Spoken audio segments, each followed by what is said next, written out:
بسم اللہ الرحمن الرحیم رب اشرح لی صدری ویسر لی امری واحلل عقدۃ من لسانی یفقهوا قولی.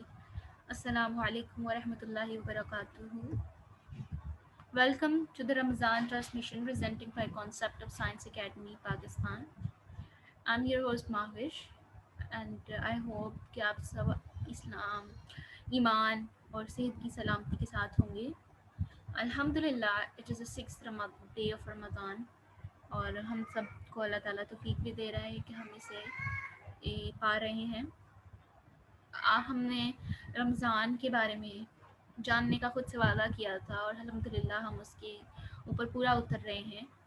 ہم نے رمضان کے مطلب کو سمجھا، ہم نے اس کے فضائل دیکھے، ہم نے اس کی برکات دیکھی، ہم نے ایک سرسری سے جائزہ لیا تھا.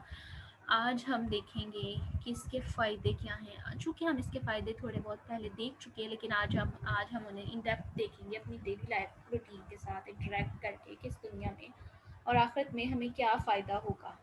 اس کے کچھ منافع ہیں، مقاصد اور مصلحتیں ہیں، حکمتیں ہیں کہ کیوں ہیں اور اس کا کیا ملے گا. دیگر اسلامی عبادت کی طرح بھی روزہ اللہ عز و جل کی بے شمار حکمتیں، مصلحتیں اور بندوں کے لیے منافع پوشیدہ ہے. روزے میں جسم کی تکمیل کے لیے روزہ کی فرضیت ہوئی ہے. اب اس کی چند مصلحتیں ہیں، کون کون سی ہیں. پہلا تو یہ کہ ہمیں تقویٰ کا حصول ہے. روزے کے مقاصد میں سے ایک عظیم مقصد روزے دار کے دل میں اللہ تعالیٰ کا تقویٰ پیدا کرنا ہے. اللہ عز و جل اس مقصد کی طرف اشارہ کرتے کہ وہ فرماتے ہیں سورہ بقرہ میں پھر سے یا ایھا الذین آمنوا کتب علیکم الصیام کما کتب علی الذین من قبلکم لعلکم تتقون. اے ایمان والو، تم پہ روزہ فرض کیا گیا، روزہ فرض کیا گیا جس طرح تم سے پہلے لوگوں پہ فرض کیا گیا تاکہ تم تقوی اختیار کرو.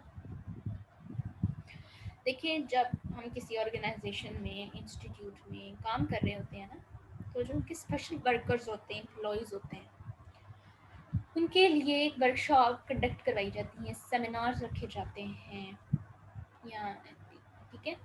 تو ان کا مقصد کیا ہوتا ہے؟ اپنے امپلائیز کو خاص کرنا.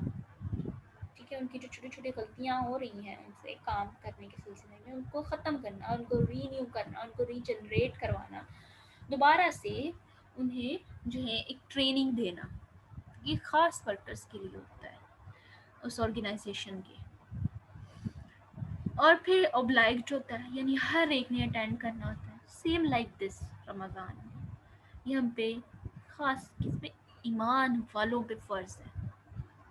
پھر جیسے ہم سے پہلے ایمان والے گزرے ان پہ بھی فرض تھا. سب ایمان والوں کے لیے یہی طرز عمل رہا، ان کے لیے بھی، ہمارے لیے بھی یہی ہے.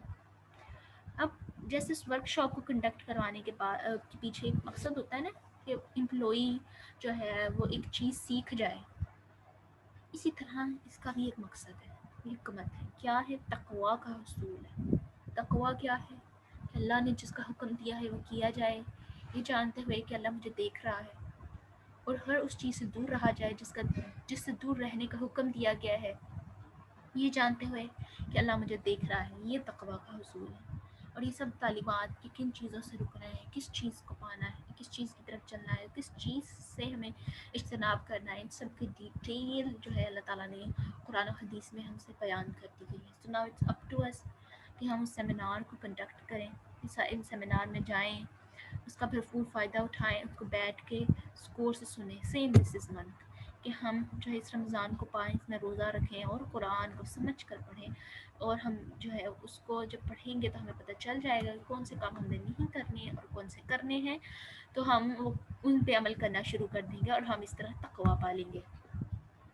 یعنی آپ کہہ سکتے ہیں کہ روزے کے ذریعے تمام گناہوں سے بچو، کیونکہ روزے کے سبب نفس انسانی میں گناہ کے اسباب کمزور پڑ جاتے ہیں. انسان ویک ہو جاتا ہے. جب وہ ویک ہوتا ہے نا تو کسی برے کام کی طرف جو مشقت طلب ہو اس کی طرف جانے سے وہ ریز کرتا ہے. صوم کی حکمت اس کی طرف بھی اشارہ کرتی ہے کہ نبی کریم صلی اللہ علیہ وسلم کا ارشاد ہے وہ سیام جنت، سیام ڈھال ہے، یعنی روزہ ڈھال ہے. نیز آپ صلی اللہ علیہ وسلم ایک جگہ اور ارشاد فرماتے ہیں، ہمارے رب عز و جل فرماتے ہیں روزہ ڈھال ہے جس سے بندہ جہنم سے اپنا بچاؤ کرتا ہے. Obviously the person who is full of تقوی، جس میں تقوی ہوگا، اس کے لیے روزہ اس کی ڈھال ہی ہوگا نا، اسے گناہوں سے دور رکھے گا. جب وہ گناہوں سے دور رہے گا پاسبل ہے کہ وہ جو ہے جہنم سے دور جائے گا.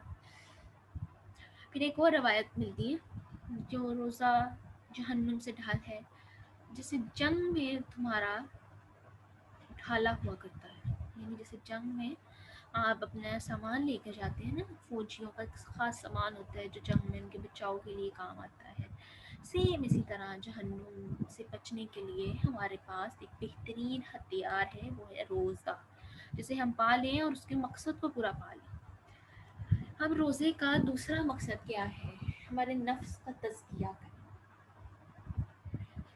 اگر آپ نے کبھی غور کیا ہو تو آپ کو دیکھنے میں آئے گا کہ بہت ساری انٹرنیشنل آرگنائزیشنز ہیں جو اس پہ کام کر رہی ہیں کہ سیلف ایویلویشن کی جائے، سیلف ریگولیشن کیا جائے، ٹھیک ہے، سیلف افرمیشن کی طرف جایا جائے. یہ سارے پوائنٹ جو ہیں سیلف ریگولیشن ہے. سیلف ریگولیشن کہتے ہیں کہ انسان کی اتنی ایبلٹی کہ وہ خود کو موڈیفائی کر سکے، خود کو اپنے گولز پہ چلا سکے، جس چیز سے خود کو ہٹانا ہو وہاں سے ہٹا دے. This is self regulation. Self regulation میں کیا کیا آتا ہے؟ سیلف ریگولیشن میں سیلف افرمیشن بھی آتی ہے، سیلف کرٹیسزم بھی آتی ہے، سیلف مینجمنٹ بھی آتی ہے، سیلف ایویلویشن بھی آتی ہے. تو یہ روزے کا سارا مقصد یہی ہے. اب وہ آرگنائزیشنز کیا کر رہی ہیں کہ ڈفرینٹ اسپیکرس بلاتی ہیں، ٹھیک ہے، they are from a different religion, some are Buddhas and some are spiritual practices مین جو بھی ہیں ان سب کو بلاتی ہیں اور وہ اپنی قوم کو اس طرح سے ٹریننگ دے رہی ہے. اور مسلمانوں کی ٹریننگ کیا ہے؟ ایمان والوں کی ٹریننگ کیا ہے؟ روزہ. جو روزہ ہے وہ بتا رہا ہے کہ میں تمہاری سیلف ریگولیشن کے لیے آیا ہوں. سو اگر تم مجھے اچھے سے پالو گے تو تم خود کو اچھے سے سیلف ریگولیٹ کر لو گے. جو سوم کا مقصد انسانی نفس کی ہم نے دیکھ لیا کہ گناہوں سے پاک کو صاف کر کے اسے عبودیت اور بندگی اور شرافت اور نجاحت کے اعلیٰ مقام پر لے کے جانا ہے. نبی کریم صلی اللہ علیہ وسلم کا فرمان ہے، اے نوجوانوں کی جماعت، تم میں سے جسے نکاح کی قدرت ہو وہ نکاح کر لے، کیونکہ وہ نکاح کو ٹھیک ہے، وہ نکاحوں کو پست کرنے والا اور شرمگاہ کی حفاظت کرنے والا ہے. بیکاز ایک انسان ہے جس کا نکاح ہو گیا ہے، how it can be possible کہ وہ اپنے محرم، اپنے پارٹنر، اسپاؤس کے ہوتے ہوئے کسی اور کی طرف جائے.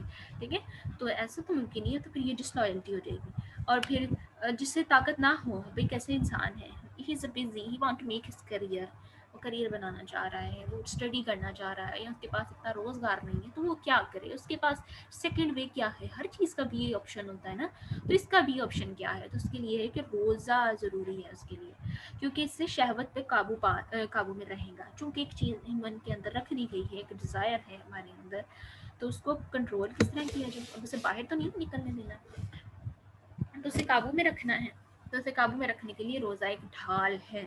تو Ramzan is actually telling us how you can control yourself and how it is possible for yourself, کہ اگر تم ایک ماہ میں اپنے اوپر قابو پا سکتے ہو تو تم سال کے 11 ماہ میں خود پہ کیوں نہیں قابو پا سکتے.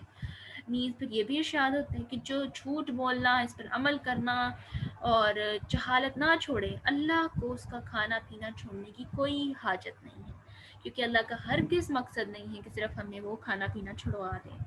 مقصد کیا تھا؟ ہمارے نفس کو پاک کرنا، ہمیں گناہوں سے، برائیوں سے، جھوٹ سے، جہالت سے، گمراہی سے نکالنا ہے. کھانا پینا تو نہیں نا، تو اس نے تو ہمارے لیے رزق بنایا ہے. وہ کیوں چاہے گا کہ ہم جو صرف بھوک پیاس میں مرے؟ نہیں، اس کے بدلے کچھ سکھانا مقصود ہے. اگر وہ ہم نہیں سیکھ رہے تو ہمارا بھوکا پیاسا رہنا ہمیں کوئی فائدہ نہیں دے رہا. چنانچہ اسی مقصد کی وضاحت کے لیے نبی کریم صلی اللہ علیہ وآلہ وسلم مزید فرماتے ہیں، کتنے روزے دار ایسے ہیں صرف بھوک اور پیاس انہیں حاصل ہوتی ہے، اور کتنے قیام اللیل کرنے والے کو اپنے قیام سے صرف رت جگ ملتا ہے. یعنی صرف وہ راتیں جاگتے ہیں اور کچھ بھی نہیں ہوتا ہے. کہ وہ کیا ہے کہ وہ یا تو پھر نماز میں دھیان نہیں ہوگا، یا پھر یہ سوچ رہے ہوں گے کہ امام صاحب جو ہے وہ تراویح کب تک پڑھائیں گے، کب تک جو ہے میں گھر جا کے پب جی کھیلوں گا، یا میں گھر جا کے فلانی مووی دیکھوں گا یا دیکھوں گی. یہ اور اس طرح کے جو ایسے اعمال جو وقت کو ضائع کرنے والے ہیں، ہم ان سے جو ہے وہ کب ٹیکل کریں گے؟ تو یہ سارے اعمال جو ہیں انسان کی اچھے نیک اعمالوں کو ضائع کر دیتے ہیں. پھر فقراء اور مساکین پر رحمت اور شفقت.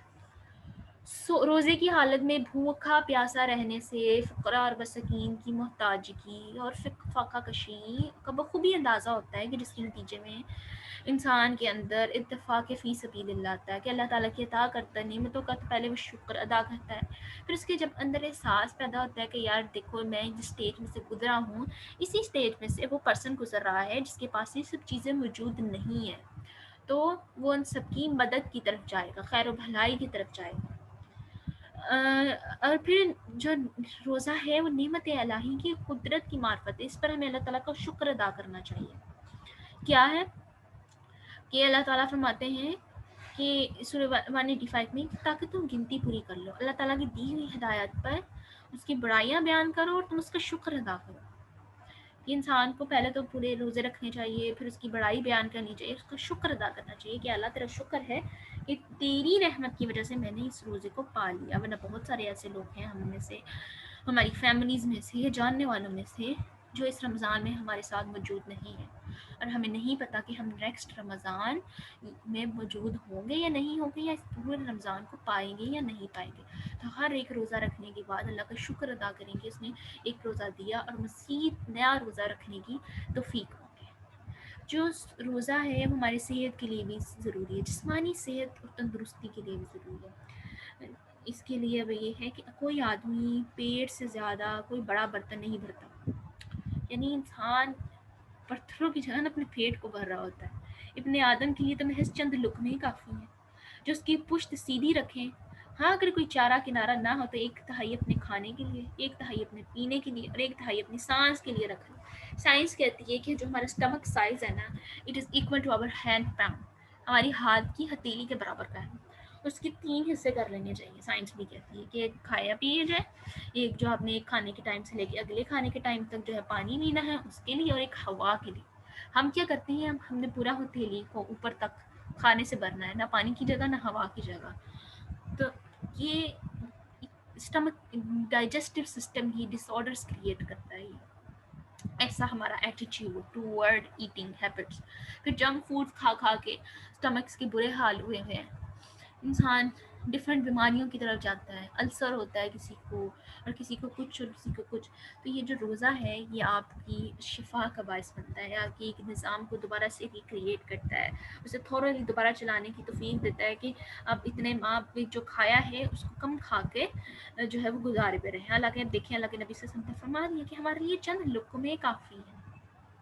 تو you don't need to do diet کہ میں ویٹ لوز کر لوں، اگر آپ ویسے ہی معمول کے مطابق کھانا کھائیں گے، نہ آپ کو ایکسٹرا کھانے کی ضرورت پڑے گی، نہ ہی آپ کو ڈائٹنگ پہ جانے کی ضرورت پڑے گی، اور اس سے کیا فائدہ ہوگا کہ آپ کی صحت ٹھیک رہے گی۔ علامہ ابن القیم رحمہ اللہ بھوکا رہنے کے بارے میں کہتے ہیں کہ بھوکا رہنا تمام مطلعی امراض سے یا شفا یابی کے لیے ایک بڑا علاج ہے۔ یعنی کہ انسان جب بیمار ہو جاتا ہے نا، خاص کر جب اسٹمک کی بیماریوں سے لگ جاتی ہے، تو ڈاکٹر اسے کہتے ہیں کہ آپ نے زیادہ ہیوی چیزیں نہیں کھانی، اور ہو سکے تو few days during the medication آپ نے کم کھانا کھانا ہے، یہی کہتے ہیں نا۔ تو روزہ بھی ہمیں یہی سکھانے آیا ہے کہ ہم کم کھانے پہ گزارا کر سکتے ہیں، جو ہم اپنا اتنا وقت صرف کھانے میں گزار دیتے ہیں۔ کھانا ضروری ہے، کیوں کلو وشربو، کھاؤ پیو کم ہے، کھانا ہے ہم نے، لیکن اتنا نہیں کہ اس کی تقدوں میں ہم باقی کام بھول جائیں، ہم علم کی تقدو بھول جائیں، ہم اپنے حقوق العباد، حقوق اللہ کو بھول جائیں، ہمیں جو مقصود ہے ہم ان چیزوں کو بھول جائیں، اور صرف ساری توجہ اسی طرف ہو۔ پھر اس سے یہ بھی بات نکلتی ہے کہ افطاری کے وقت اور سحری کے وقت ہمیں زیادہ تر یہی ہوتا ہے کہ ہم کھا لیں۔ اٹ از امپورٹنٹ، سحری ہمارے لیے امپورٹنٹ ہے، افطاری ہمارے لیے امپورٹنٹ ہے، پر سولنی ساری توجہ اس پہ نہیں ہونی چاہیے، کیونکہ سحری کے وقت بھی بہت ساری دعائیں قبول ہو رہی ہوتی ہیں، افطاری کے وقت بھی بہت ساری دعائیں قبول ہو رہی ہوتی ہیں۔ تو کوشش کریں کہ اس وقت میں آپ جو ہے اللہ تعالیٰ سے بہت ساری دعائیں مانگیں، کیونکہ اس وقت دعا قبول ہوتی ہے۔ اور یہی بات طبیب العرب حارث بن قدہ نے کہی تھی، جو علامہ ابن القیم رحمہ اللہ کی تھی، کہ جیسے لوگ پاس حدیث مرفوع سمجھتے ہیں، بلکہ یہ حدیث نہیں ہے، یہ ان کا ایک قول ہے۔ یعنی خالی پیٹ رکھنے سے سب سے بڑا علاج ہے کہ معدہ بیماری کا گھر ہے۔ یعنی کہ میڈیکل سائنسز بھی کہتی ہے کہ جو فاسٹنگ موڈ ہے نا وہ بہت امپورٹنٹ ہے ہمارے لیے، یعنی ہمیں سال بھر میں اپنے سال بھر میں کم سے کم ایک مہینہ جو ہے وہ فاسٹنگ موڈ پہ گزارنا چاہیے. آپ اس کا اندازہ کر لیں کہ اللہ تعالیٰ نے آلریڈی ہمارے اوپر یہ چیز فرض کر دی ہے کہ ہم اسے رکھیں اور اس کا فائدہ اٹھائیں. آج کی ہماری دعا ہے ربی زدنی علما. سورہ توحہ آیت نمبر 114 سے ہمیں یہ ملتی ہے. Oh my Lord, increase me in my knowledge. Why increase in our knowledge? Because without knowledge, I can't know what is good for me and what is bad for me. Because علم کے بغیر میں تیری حکمتیں نہیں سمجھ پاؤں گا.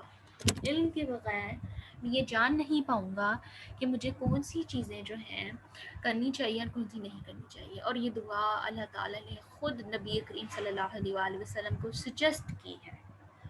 So if you are a student or if you are not a student, آپ اسٹوڈنٹ ہے بھی ہیں یا نہیں بھی ہیں تو اس دعا کو اپنی زندگی کا حصہ بنا لیں. جو اسٹوڈنٹ ہیں انہیں فائدہ یہ ہوگا کہ ان کا جو اسٹڈی ہے وہ اچھے سے کریں گے. اللہ تعالیٰ انہیں اس میں سے علم نافع دیں گے. اور علم میرے نزدیک علم وہ ہے جو میرے عمل میں نظر آئے, وہ نہیں کہ جس سے میں نے صرف کریم کیا, میموری میں فٹ کیا, ایگزامس میں مارکس لیے اور اسے میں بھول گئی. نہیں, وہ جو میری ڈیلی لائف پریکٹس میں بھی مجھے نظر آئے وہ علم ہے ایکچولی. تو اب پھر اگر ایک اسٹوڈنٹ یہ دعا مانگے گا تو اسے ویسا ہی علم ملے گا, یعنی علم نافع ملے گا. پھر اگر آپ اسٹوڈنٹ نہیں بھی ہیں تو آپ علم کی دعا مانگیں کہ اللہ آپ کو ایسا علم دے, اپنے دین کی سمجھ دے کہ آپ جو کہیں وہ وہی عمل ہو جو اللہ کے نبی صلی اللہ علیہ وسلم نے کیا اور جس کا کرنے کا حکم دیا گیا, خود سے کچھ ایڈیشن نہ کی جائے. اس دعا کو اپنی زندگی کا لازمی حصہ بنا لیں. ہو سکے تو صبح و شام کی دعاؤں میں سے ایڈ کر دیا جائے, بیکاز اللہ کا فرمان ہے کہ میرا ذکر کیا کرو صبح اور شام کو. صبح و شام کی دعاؤں کو اپنا ایک وہ آپ کی ایک مضبوط ڈھال ہے. یو کین بلیو کہ آپ جب صبح شام کی دعائیں پڑھتے, خاص کر معوذتین, یعنی قل هو اللہ احد, قل اعوذ برب الفلق اور قل اعوذ برب الناس پڑھتے ہیں تو کتنے قسم کے شیاطین آپ سے دور ہو جاتے ہیں. جب آپ دعا مانگتے بسم اللہ الذی لا یضر مع اسمہ شیء فی الارض ولا فی السماء وهو السمیع العلیم, یعنی میں زمین اور آسمان میں موجود ہر چیز جو کہ مجھے نقصان پہنچانے والی ہے اس سے پناہ مانگتا ہوں. تو سوچیں آپ کی زندگی کے معاملات کتنے اسموتھلی چلیں گے. اور یہ کیسے ممکن ہے کہ آپ کو پتہ چلے کہ مجھے کون سی چیزیں پڑھ کر اللہ تعالیٰ سے دعا مانگنی چاہیے, کن چیزوں پہ عمل کرنا چاہیے. تب ہی ممکن ہے جب ہم علم حاصل کریں گے. تو علم حاصل کرنے کے لیے اللہ تعالیٰ سے دعا کرنی چاہیے کہ اللہم رب زدنی علما, کیونکہ بہت سارے ایسے لوگ ہیں ہم میں سے, مے بی ہم خود بھی ان میں سے ہوں, جن کے پاس علم تو ہو لیکن عمل نہ ہو.